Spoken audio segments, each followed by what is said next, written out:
Hello hi नमस्कार, आप सुन रहे हैं जागरण पॉडकास्ट का खबरनामा। मेरा नाम है शताक्षी सिंह। आज तारीख है 4 फरवरी की और दिन है रविवार का। चलिए आपको बताते हैं आज दिन भर की तमाम बड़ी खबरें। बुलेटिन की शुरुआत करेंगे हेडलाइंस के साथ। महागठबंधन की तुलना में एनडीए में नीतीश कुमार को 5 फायदे, पुराने फॉर्म में वापस लौटने की तैयारी। कांग्रेस महासचिव जयराम रमेश ने केंद्र पर बोला हमला, 10 सालों के बेरोजगारी संकट का दिया हवाला। होटल में नशे की गोली खिलाकर नोएडा की युवती से दुष्कर्म, फिर बेचने की हुई साजिश। इमरान खान के करीबी महमूद कुरैशी को बड़ा झटका, 5 साल के लिए चुनाव लड़ने पर लगा बैन। पाकिस्तान में वाइल्ड पोलियो वायरस का कहर, 1 महीने में मिले 28 नए केस, स्वास्थ्य विभाग में मचा हड़कंप। एक हफ्ते में रिलायंस की वैल्यूएशन 1.38 लाख करोड़ रुपए बढ़ी। टॉप 10 में से 8 कंपनियों का combined market cap 2.90 lakh crore रुपए बढ़ा। छत्रपति शिवाजी महाराज का रोल प्ले करेंगे शाहिद कपूर और MG2 के डायरेक्टर अमित राय करेंगे फिल्म डायरेक्ट। भारत ने पाकिस्तान को डेविस कप में 3-0 से हराया। दूसरे दिन भांबरी और माइनेनी ने मेंस डबल्स में जीता मुकाबला। अब खबरें विस्तार से जान लीजिए। बिहार के मुख्यमंत्री नीतीश कुमार ने एनडीए के साथ हाथ मिला लिया है। एनडीए में उनके जाने के बाद कई चुनावी समीकरण ध्वस्त होते दिख रहे हैं। नीतीश कुमार के जाने से महागठबंधन को कहीं न कहीं नुकसान होता दिख रहा है। वहीं भाजपा को इससे जरूर फायदा मिलने वाला है। लेकिन इन सब के बीच सवाल ये उठ रहा है कि एनडीए में जाने के बाद नीतीश कुमार को कौन सा फायदा होने वाला है। आपको 5 पॉइंट्स में बताते हैं। सबसे पहला ये कि एनडीए में जाने से नीतीश कुमार को महागठबंधन की तुलना में लोकसभा में ज्यादा सीटों पर जीत मिल सकती है, क्योंकि राम मंदिर की लहर में अभी जेडीयू को भाजपा की वजह से सीटों का फायदा होना तय है। दूसरा ये कि विधानसभा चुनाव में भी पहले की तुलना में अधिक सीटों पर फायदा मिलेगा, क्योंकि चिराग पासवान को हर संभव बनाने की कोशिश की जाएगी कि वो विधानसभा चुनाव में अलग ना लड़ें। बता दें कि चिराग पासवान की वजह से पिछली बार जेडीयू को विधानसभा में सीटों का नुकसान उठाना पड़ा था। तीसरा ये कि अब पीएम मोदी के साथ आने से नीतीश कुमार के बिखरे हुए कार्यकर्ता फिर से एकजुट हो जाएंगे।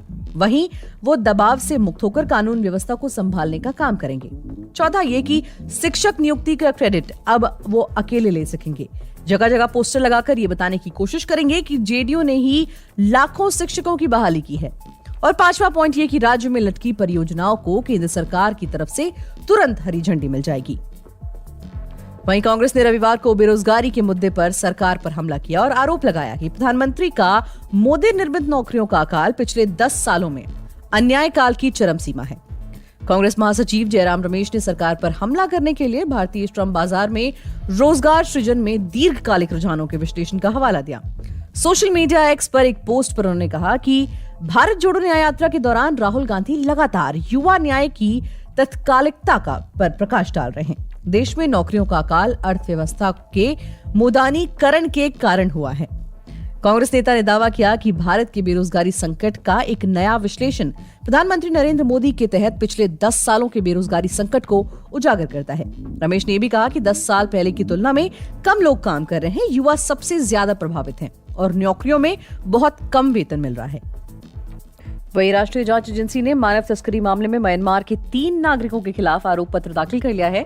समाचार एजेंसी पीटीआई के मुताबिक एनआईए ने उनके खिलाफ भारत बांग्लादेश सीमा के माध्यम से भारत में विदेशी नागरिकों की अवैध घुसपैठ और तस्करी के मामले में आरोप पत्र दायर कर लिया है। केंद्रीय एजेंसी के एक प्रवक्ता ने बताया कि आरोपी रबीउल इस्लाम, शफी आलम और सैदुल इस्लाम और मोहम्मद उस्मान के खिलाफ यह आरोप पत्र दायर किया गया है। ये सभी म्यांमार के स्थायी निवासी हैं। एनआईए की माने तो उन्होंने तस्करों और दलालों की मिलीभगत से वैध दस्तावेजों के बिना अवैध रूप से भारत में प्रवेश किया था। साथ ही वो अवैध सीमा मार्गों के माध्यम से कई अन्य विदेशी नागरिकों की घुसपैठ में भी शामिल थे।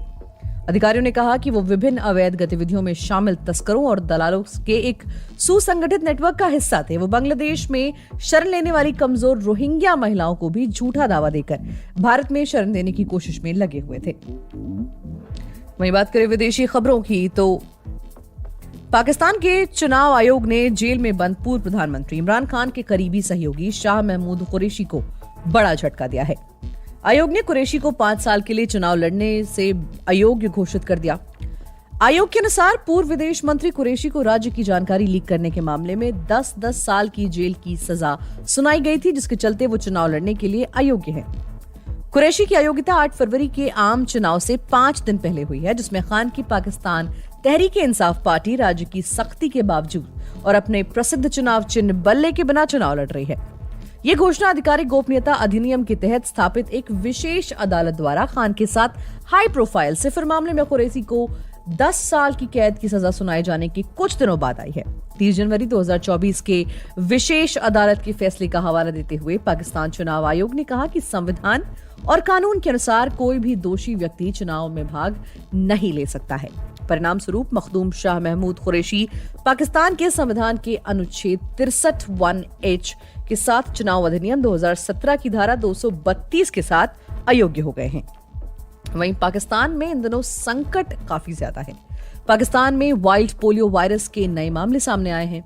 डॉन की खबर के अनुसार जनवरी में पाकिस्तान के 19 जिलों से 28 सैंपल को लिया गया था, जबकि दिसंबर में क्वेटा और खूजदार से 2 सैंपल दिए गए थे। ये सभी मामले पॉजिटिव मिले हैं। राष्ट्रीय स्वास्थ्य संस्थान के एक अधिकारी की माने तो क्वेटा और कराची पूर्व में 4 सैंपल्स, पेशावर, कराची दक्षिण, कराची केमारी से 2-2 सैंपल्स, इसके अलावा हैदराबाद, पिशीन, केच, नसीराबाद, डीजी खान, रावलपिंडी और लाहौर से 2 जनवरी से 16 जनवरी के बीच ये सैंपल्स इकट्ठा किए गए हैं। यहां मिले सभी सैंपल्स में वाइल्ड पोलियो वायरस की पुष्टि हुई है। अधिकारियों का कहना है कि जनवरी 2024 में 28 पॉजिटिव मरीज मिले हैं। इससे पहले साल 2023 में वाइल्ड पोलियो वायरस के 126 मामले मिले थे। पाकिस्तान के स्वास्थ्य मंत्री नदीम जान ने कहा कि पिछले साल 126 पॉजिटिव सैंपल्स में से 120 मामलों में वायरस की पुष्टि हुई थी। वहीं जनवरी के आखिरी कारोबारी हफ्ते में रिलायंस इंडस्ट्रीज की मार्केट वैल्यूएशन में 1.38 लाख करोड़ की बढ़ोतरी हुई है। अब कंपनी का मार्केट कैप 19.72 लाख करोड़ का हो गया है। पिछले हफ्ते रिलायंस के शेयरों में 7.54% की तेजी रही थी। रिलायंस के साथ साथ देश की टॉप 10 कंपनियों में से 8 का combined market capitalization 2.90 lakh crore बढ़ गया है। इसमें टीसीएस का मार्केट कैप करीब 58,000 crore, state bank of India का 33,467 करोड़ रुपए और एलआईसी का 26,153 करोड़ रुपए बढ़ा है। इस दौरान देश की 2 बड़ी कंपनियों आईटीसी और भारतीय एयरटेल का वैल्यूएशन 24,162 करोड़ रुपए की गिरावट के साथ दर्ज हुआ। इस हफ्ते में जहां आईटीसी की मार्केट वैल्यू 18,932 करोड़ गिरी, वहीं भारतीय एयरटेल का मार्केट कैप 5,231 करोड़ गिरा है। आईटीसी की मौजूदा वैल्यूएशन 5.49 लाख करोड़ रुपए और एयरटेल की 6.47 लाख करोड़ रुपए है। मनोरंजन जगत की बात करें तो 2018 की हिस्टोरिकल ड्रामा फिल्म पद्मावत में राजा रावल सिंह का किरदार निभाने वाले शाहिद कपूर अब जल्द ही छत्रपति शिवाजी महाराज पर बनी हिस्टोरिकल फिल्म में अहम किरदार निभाने वाले हैं। इस फिल्म को ओ माय गॉड 2 फिल्म के डायरेक्टर अमित राय डायरेक्ट करने वाले हैं। ये आने वाले दिनों की मेगा बजट फिल्मों में से एक होगी। हाल ही में आई पिंक विला की रिपोर्ट की माने तो Shahid Kapoor oh my God 2 के डायरेक्टर अमित राय के इस प्रोजेक्ट के लिए चर्चा में है। ये हिस्टोरिकल फिल्म छत्रपति शिवाजी महाराज की जिंदगी पर आधारित होने वाली है, जिसमें अश्विनी वर्दे के बैनर वकाओ फिल्म्स के प्रोडक्शन से ये फिल्म आएगी। दोनों के बीच पिछले कई दिनों से चर्चा जारी है, जो लगभग फाइनल स्टेज में है। अमित राय की बात करें तो उन्होंने 2023 में रिलीज हुई hit film oh my God 2 का डायरेक्शन किया था। इससे पहले उन्होंने एक हिंदी फिल्म रोड टू संगम और एक मराठी फिल्म तिंग्या डायरेक्ट की थी। उनके डायरेक्शन की आखिरी फिल्म 2023 की पंजाबी फिल्म डियर जस्सी है। छत्रपति शिवाजी महाराज पर बनी ये फिल्म अमित राय के डायरेक्शन की 5वीं फिल्म होगी। बात करें खेल जगत की तो डेविस कप में भारतीय टीम ने पाकिस्तान को 3-0 से हराकर वर्ल्ड ग्रुप 1 में अपनी जगह पक्की कर ली है। यूकी भांबरी और साकेत माइनेनी ने रविवार को इस्लामाबाद में अपनी आसान जीत के साथ प्लेऑफ मुकाबले में टीम को 3-0 की अजय बढ़त दिला दी। इससे पाकिस्तान ग्रुप 2 में ही बना रहेगा। भारत पहले दिन 2-0 की बढ़त बना चुका था। दूसरे दिन भांबरी और माइनीनी ने डबल्स मुकाबले में मुजम्मिल मुर्तजा और अकील खान को 6-2, 7-6 से हराया और 3-0 की अजय बढ़त पर बनाकर ग्रुप का मुकाबला जीत लिया। पहले दिन रामनाथन और बालाजी ने दोनों सिंगल्स मुकाबले जीते थे। भारतीय टीम क्वालिफाइंग ग्रुप में जाने के लिए सितंबर में वर्ल्ड ग्रुप 1 के मुकाबले खेलेगी। वर्ल्ड ग्रुप 1 के मुकाबले 24 टीमों के बीच होम और अवे में होंगे। फरवरी 2024 में क्वालिफाइंग ग्रुप में हारने वाली 12 टीमों में वर्ल्ड ग्रुप 1 प्लेऑफ में जीतने वाली 12 विजेता टीमें इसमें हिस्सा लेंगी। तो आज के लिए फिलहाल इतना ही। देश और दुनिया की तमाम खबरों को जानने के लिए जुड़े रहिए हमारे साथ और सुनते रहिए जागरण पॉडकास्ट का खबरनामा।